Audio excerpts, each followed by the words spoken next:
spring semester. This is a time where all the seniors are like hurrying to get all their credits and graduate on time. All the juniors are trying to take themselves seriously, establish some sort of track record at career fairs, and the freshmen and sophomore are just now finding out how much work college really is.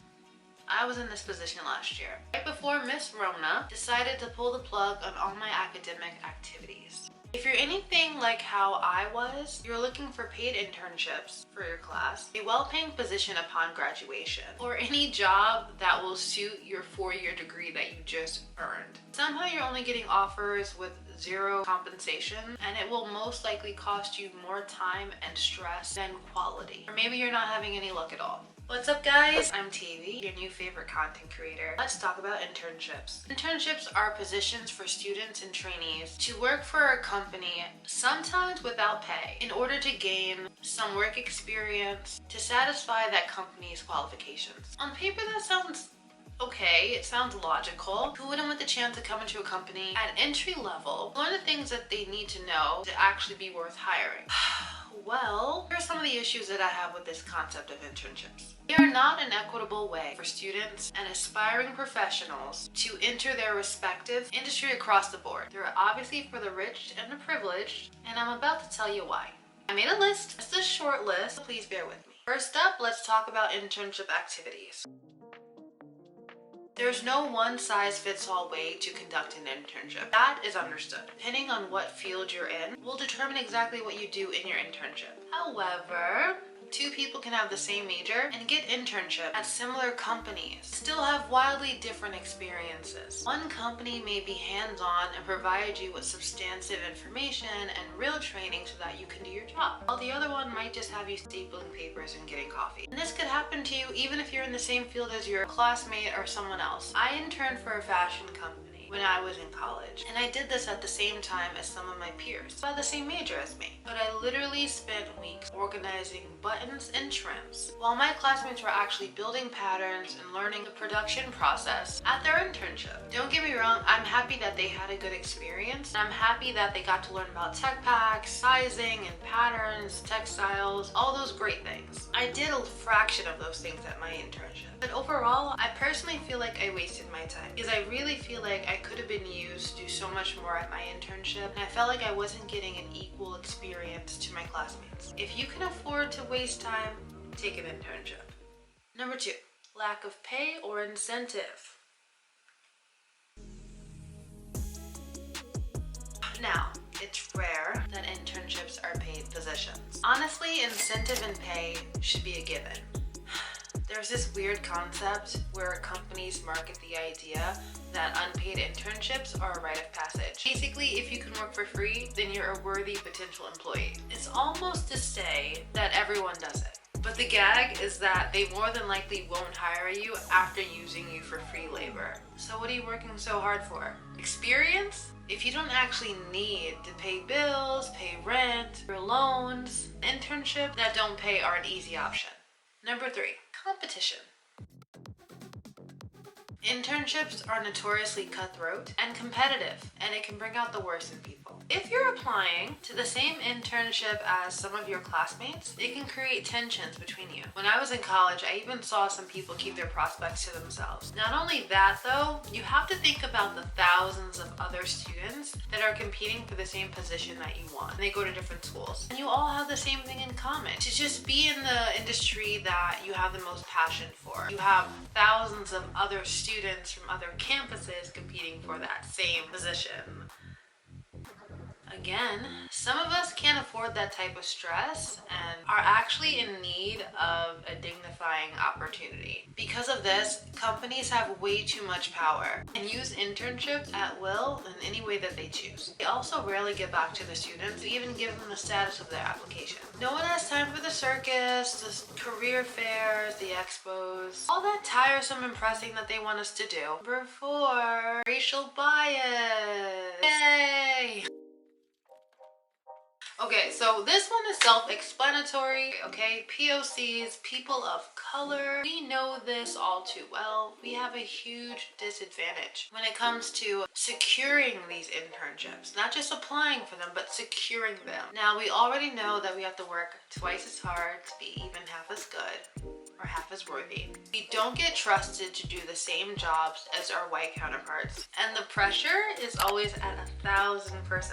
But a lot of the times, our resumes and cover letters get ignored based on our name alone. I always see more white students securing internships than, say, black students. And it's not because we don't deserve them. We always have to go through some alternative program that specifically exists to help POCs and black students. And while I do appreciate those things, and these programs are worthy of our gratitude, it's still a slap in the face. And all we ask for is equity. Number 5, exploitation.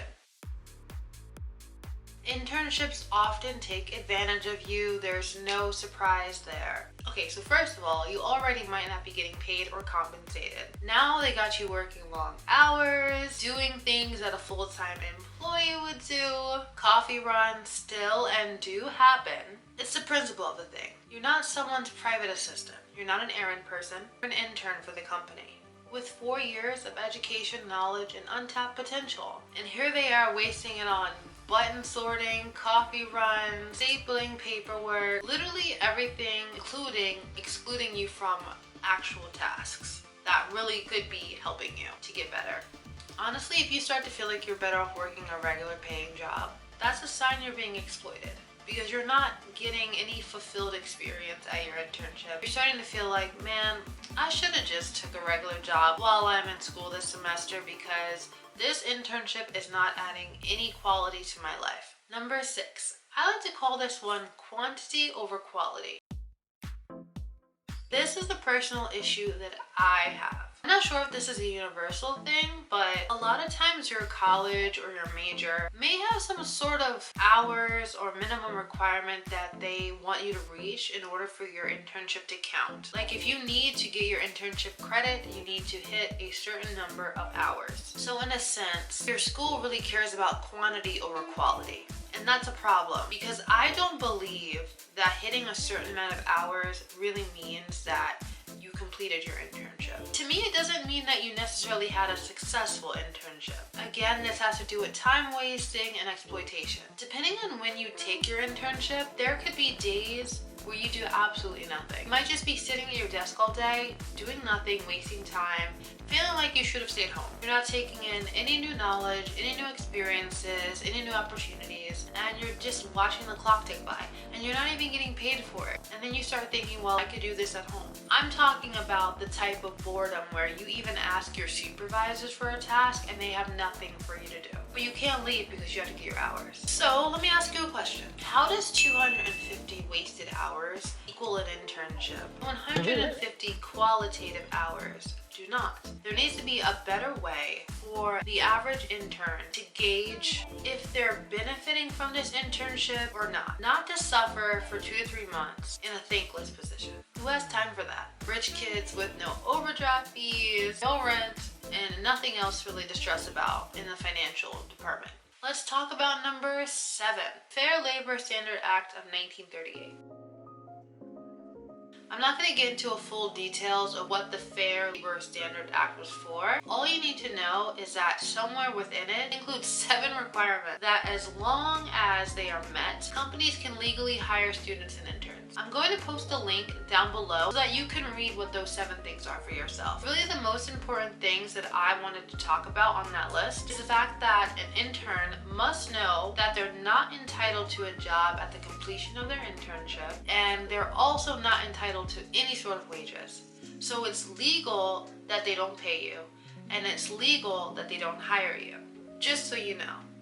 So when these companies promise taking you on for, you know, the upcoming season or upcoming projects or whatever the case is, they could be lying just to get you to do their free work for them. I have a problem with that. No one told me about those 7 requirements when I was in college. I found them out in preparation for today's video because I had a problem with this whole internship thing, and I wanted to dig a little deeper and bring you guys some context of like what's going on. Let's have a little short history lesson while we're at it. internships can go back as far as maybe like the 60s, which is definitely a more modern era for like college and everything. It was a way for eager students who craved knowledge to take them on. They were used as a recruitment tool for these companies to get new workers into their fields. But times have changed now, a lot. In the past, when you took an internship, it wasn't something that got in the way of your ability to survive. And you usually could go right into your discipline at the completion of your internship. You also had these newly acquired skills. Now, you'll find that a lot of you have 2 and 3 internships with no progress. I mean, we all know that college was not always accessible across the board. College was actually something more of a privilege because if you could not afford college, you just worked. And when the war happened, the only people who went to college were those who didn't get drafted. You were able to skip the draft if you could afford college. And if you did not stay in college, you got drafted. You get the idea. Now that students from various backgrounds can attend college and pursue careers, I feel as though internships should be redesigned to better support the new wave of education. Honestly, please take everything I just said into consideration as you're looking for an internship. Because internships were not for poor people, they were for students from wealthy families. Education has become more accessible, but the concept of internships have not changed. I also hope that you guys don't feel offended because the system was honestly designed to benefit the elite, and it needs to be changed. Some other solutions I have, if you're a company that really wants interns, well then you really need to consider compensating your interns, not putting us on coffee runs, really including us in the conversation. I think these big companies are so afraid to trust us. No one wants to listen to us. And for some reason, when you're an intern, they think it's okay to treat you like you're the help. No. You're ready to work, you know what you're talking about, you just want to be given a chance to be heard and not exploited, not cheated out of an opportunity or ignored because you're black, you're Indian, or you're Nigerian and they don't want to pronounce your name. It's not fair. None of those things should matter. I also think that if you're applying to internships, your race and your name should be excluded in the application pool, and it should be based on what you could do, your past experience, and your skill set alone. They should not be looking at your race, your gender, or your name before making a decision. Because I think that racial bias, gender bias, all the biases will get in the way of application processes, and it's just not fair. Well, that is everything that I have for today's video. I really hope that I provided you with some relatable content and valuable information. I want you all to know that you're not alone in this chaotic experience and that I've been there with you and I'm still going through it as well. And I want you to also know that you might not have been the only one to notice the seemingly elitist institutions who push us to get these internships, false promises, and tease us, get free labor out of us. If you don't get an internship, there's nothing wrong with you. You can still do what you want to do. Just know that the path to success is not always easy. Now, with that being said, I'm gonna head off and get back to my world. Comment down below what other videos you'd like to see from me. Share with a friend, like and subscribe. I'll see you all in my next video. Bye.